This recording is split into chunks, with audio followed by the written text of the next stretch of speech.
એસઓજીને ખાનગી રાહે હકીકત મળેલી હતી કે એક નિર્મલભાઈ નાથાભાઈ ડેર પોતાની વાડીમાં ગાંજાની ખેતી કરે છે.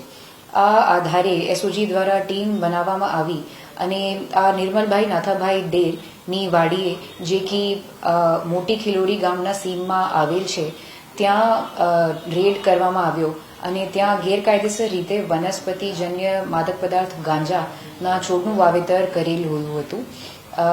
અને એના સાથે જ એ ભાઈને આરોપીને ઝડપીને કુલ વજન 21 કિલો 300 ગ્રામ ગાંજો જેની માર્કેટ વેલ્યુ 10,65,000 રૂપિયા હશે આ મુદ્દામાલ કબજે કરવામાં આવ્યો અને સાથે જ સુલતાનપુર પોલીસ સ્ટેશનમાં એનડીપીએસ એક્ટ મુજબ ગુનો રજીસ્ટર કરવામાં આવ્યો.